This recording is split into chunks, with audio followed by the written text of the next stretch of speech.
ನಾನ್ಯಾರೋ ನಿಮ್ಗೆ ಗೊತ್ತಿಲ್ಲ, ನೀವ್ಯಾರೋ ನಂಗೆ ಗೊತ್ತಿಲ್ಲ. ಆದರೆ ನಮ್ಮಿಬ್ಬರನ್ನ ಒಂದು ಮಾಡಿದ್ದಾರೆ ಹೇಳಿ ಅಂಬೇಡ್ಕರ್.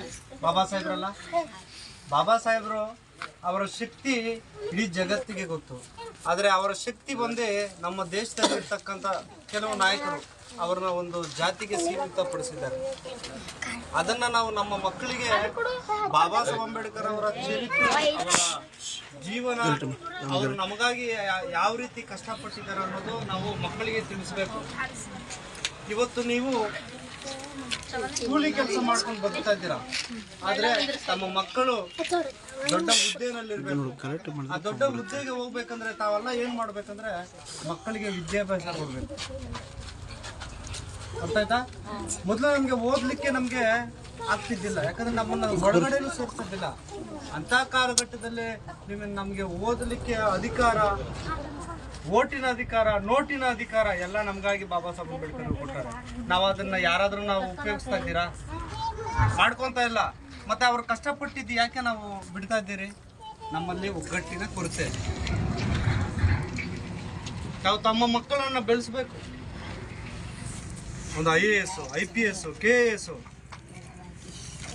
ಓದಿದ್ರೆ ಏನ್ ಬೇಕಾದ್ರೂ ಮಾಡ್ಬೋದು. ಬಾಬಾ ಸಾಹೇಬ್ ಅಂಬೇಡ್ಕರ್ ಅವರು ನೀನು ಹೊಡಿಬೇಡ, ಕತ್ತಿ ಎತ್ತಬೇಡ, ದೊಣ್ಣೆ ಎತ್ತಬೇಡ, ನೀನು ₹1 ಒಂದು ಬಿಳಿ ಶೀಟು, ಅದರಲ್ಲೇ ₹5 ಇಂಕು, ನೀಲಿ ಇಂಕಲ್ಲೇ ನೀನು ಬರೆದ್ರೆ ನಿನ್ನ ಚರಿತ್ರೆನೇ. ಆ ಚರಿತ್ರೆ ₹1 ಪೇಪರು, ₹5 ಪೆನ್ನು. ಅದಕ್ಕೆ ಕೆಲಸ ಕೊಡು. ನಿನಗೆ ಆಯುಧ ಬೇಡ, ನಿನಗೆ ಪೆನ್ನೇ ಒಂದು ಆಯುಧ ಅಂತ ಬಾಬಾ ಸಾಹೇಬ್ ಅಂಬೇಡ್ಕರ್ ಅವ್ರು ಹೇಳೋರು. ತಮ್ಮ ಮಕ್ಕಳನ್ನ ಯಾರಾದ್ರೂ ನಾವು ಇವತ್ತು ಒಂದು ಜಿಲ್ಲಾಧಿಕಾರಿಗಳು ಇಲ್ಲ ಪೊಲೀಸ್ ಆಫೀಸರ್ನ ಯಾರಾದ್ರೂ ನಾವು ಮಾಡಿದ್ದೀರಾ? ಈ ಗ್ರಾಮದಲ್ಲಿ ಆಗಿದ್ದೀರಾ? ಯಾರಾದ್ರೂ ಆಗಿದ್ದಾರೆ ಈ ಗ್ರಾಮದಲ್ಲಿ? ಯಾಕಾಗಿಲ್ಲ? ನಾವು ಓದಿಲ್ಲ. ಯಾಕೆ ಓದಿಲ್ಲ? ಅವತ್ತು ಬಾಬಾ ಸಾಹೇಬ್ ಅಂಬೇಡ್ಕರ್ಗೆ ತಿನ್ನಕ್ಕೆ ಊಟಕ್ಕಿಲ್ಲ, ಶಾಲೆ ಒಳಗಡೆ ಸೇರಿಸ್ತಾ ಇದ್ದಿಲ್ಲ.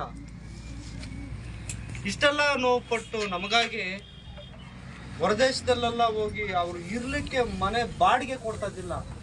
ಬಿಕಾಸ್ ಆಫ್ ಕ್ಯಾಸ್ಟ್, ಜಾತಿನ ಬಾಬಾ ಸಾಹೇಬ್ರನ್ನ ತುಂಬಾ ಕುಗ್ಗಿಸ್ಬಿಟ್ರು. ಮಳೆ ಬಂದಾಗ ಇವರು ಇಂಥ ಜಾತಿ ಅಂದಾಗ ಬಾಬಾ ಸಾಹೇಬ್ ಅಂಬೇಡ್ಕರ್ ಅವರ ಇರ್ತಕ್ಕಂಥ ಪುಸ್ತಕ, ಬಟ್ಟೆ ಎಲ್ಲ ತೆಗೆದು ಆಚೆ ಹಾಕಿದ್ರು. ನೈಟೆಲ್ಲ ಮಳೆ ಬರ್ತಾ ಇತ್ತು. ಬಾಬಾ ಸಾಹೇಬ್ ಅಂಬೇಡ್ಕರ್ ಅವರು ಇದ್ದಂಥ ಕೋಟ್ನ ಆ ಪುಸ್ತಕದ ಮೇಲೆ ಹಾಕಿ ಅವತ್ತೆಲ್ಲ ನೈಟೆಲ್ಲ ಕಳೆದ್ರು. ಅಷ್ಟೆಲ್ಲ ಸೇವೆ ಮಾಡಿ ನಮಗೆ